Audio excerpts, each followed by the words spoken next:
बिस्मिल्लाहिर्रहमानिर्रहीम इय्याक नअबुदु व इय्याक नस्तईन। मेरा नाम डॉक्टर नईम अहमद है और आप मुझे सोशल मीडिया के डिफरेंट प्लेटफॉर्म्स पर देख रहे हैं।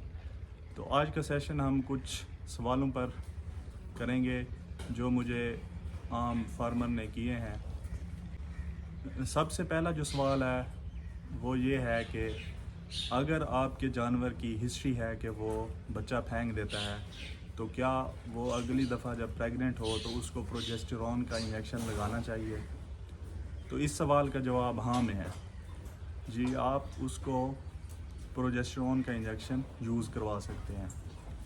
आम तौर पर मार्केट में दो तरह के इंजेक्शन अवेलेबल हैं, एक स्टार लेबॉर्ट्री का प्रोजेस्टेरॉन है और एक वो एनिमल साइड पे है, और दूसरा जो है वो ह्यूमन साइड का है, उसका नाम हाइड्रोक्सी प्रोजेस्टेरॉन है।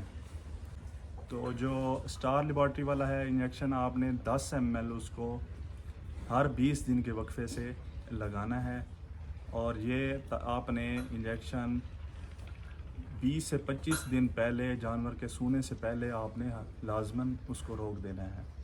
और जो हाइड्रोक्सी प्रोजेस्टेरॉन ह्यूमन साइड वाला है वो ऐसे कांच के एम्प्यूल्स होते हैं, तो आपने 4 एम्प्यूल्स एक टाइम पर यूज़ करने हैं। ये भी इंजेक्शन आपने 20 दिनों के हिसाब से आपने रिपीट करना है।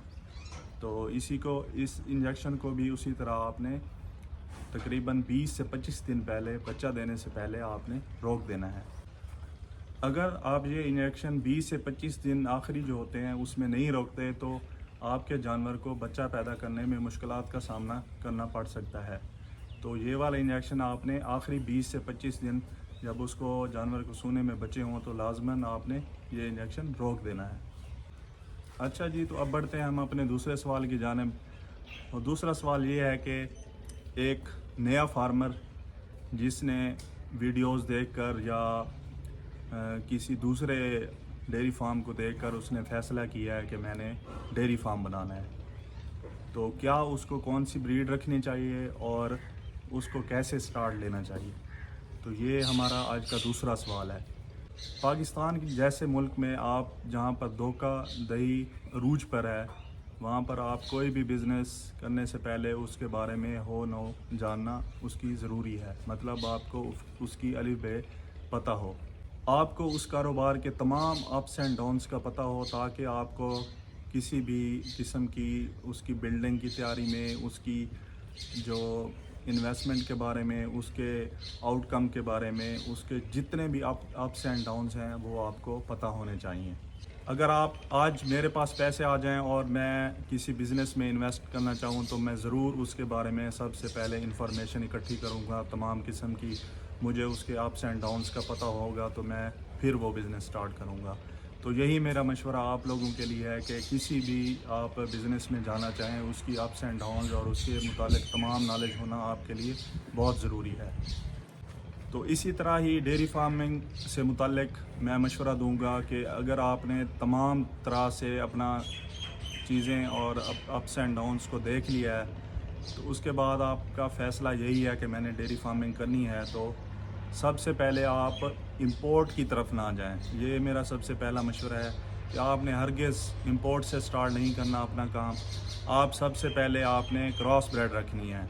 तो आमतौर पर पाकिस्तान में दो तरह की क्रॉस ब्रेड हैं, जिसमें एक में जो विलायती का ब्लड ज़्यादा होता है, यानी कि वो जानवर दूध ज़्यादा देगा, और एक ऐसे जानवर होते हैं जिनमें देसी हमारी जो लोकल ब्रीड होती है, साहिवाल हो गई, चोलिस्तानी हो गई, तो उसका ब्लड ज़्यादा होता है। तो जिस जानवर में विलायती ब्लड ज़्यादा होगा तो वो जानवर आपको दूध की प्रोडक्शन देगा, और हमारा मशवरा भी यही है कि आप इन जानवरों को प्रेफर करें, क्योंकि इन जानवरों ने आपको दूध से आपके ख़र्चे वगैरह निकालने और आपको प्रॉफिट देना है। इसके बरक्स जो आपके लोकल ब्लड वाले जानवर होंगे उसमें सिर्फ एक फ़ायदा ये होता है कि वो डिज़ीज़ रेजिस्टेंस होते हैं और हमारे हार्श इन्वायरमेंट को वो बर्दाश्त कर सकते हैं। लेकिन जो हमारा विलायती ब्लड है उसमें आपको सिर्फ ये देखना पड़ सकता है कि आपको उनकी केयर ज़्यादा करनी पड़ेगी, लेकिन उनका जो दूध देने की प्रोडक्शन है वो ज़्यादा होगी। تو اس لیے آپ کوشش کریں آپ نے جو ہے ولایتی بلڈ والے جانور پرچیز کرنے ہیں جن کی آپ نے کیئر اور مینجمنٹ ان کو اچھی پرووائڈ کرنی ہے تو آپ کے لیے پروفیٹیبل ہوگا۔ لوکل بلڈ رکھنے والے جانوروں کا صرف فائدہ ڈیزیز ریزسٹنس اور جو ہمارا ہارش انوائرمنٹ ہے اس کو برداشت کرنے کی قوت ان میں زیادہ ہوتی ہے، صرف ان میں اور ان میں یہی فرق ہے، لیکن اس کی پروڈکشن اتنی نہیں ہوگی کہ آپ کے خرچوں کو میٹ اپ کر سکے اور آپ کو پروفٹ دے سکے۔ تو ان دونوں بریڈز میں آپ کو ہمیشہ جو ہے ولایتی جانوروں میں جن کا بلڈ زیادہ ولایتی بلڈ زیادہ ہو ان جانوروں کو آپ نے پریفر کرنا ہے۔ تیسرا اور اہم سوال جو تیل سے متعلق ہے کہ ہم اپنے جانوروں کو تیل دے سکتے ہیں یا نہیں دے سکتے، ہم اپنے گبن جانور کو تیل دے سکتے ہیں یا نہیں دے سکتے، ہم اپنی 6 سے 8 ماہ کی بچی کو تیل دے سکتے ہیں یا نہیں دے سکتے۔ تو اسی طرح کے تیل سے ریلیٹڈ کافی سارے کویشچنز تھے، تو ان کا جواب جو ہے وہ بھی ہاں میں ہے۔ آپ اپنے جانوروں کو تیل دے سکتے ہیں، سرسوں کا تیل، باقی تیل بھی یوز کروا سکتے ہیں، لیکن مجھے کویشچن کیا گیا تھا سرسوں کے تیل کے بارے میں۔ تو ہم نے عام پریکٹس دیکھی ہے کہ ہمارے جو لوکل فارمر ہیں وہ 1 سے 1.5 لیٹر اکٹھا ہی جانور کو چڑھا دیتے ہیں اور ہفتے بعد یہ پریکٹس اپنی جاری رکھتے ہیں، خاص کر گبن جانوروں میں۔ تو آپ نے ہرگز ایسا نہیں کرنا، اس میں ڈرینچنگ کے بہت زیادہ خطرات ہوتے ہیں۔ ڈرینچنگ سے مراد ایسے کہ اگر آپ کو تیل دیتے ہوئے کوئی آپ کا جو تیل ہے وہ پھیپھڑوں میں چلا جاتا ہے، اس وجہ سے پھیپھڑوں میں انفیکشن ہو سکتی ہے اور آپ کا جانور کسی ڈیزیز میں مبتلا ہو سکتا ہے۔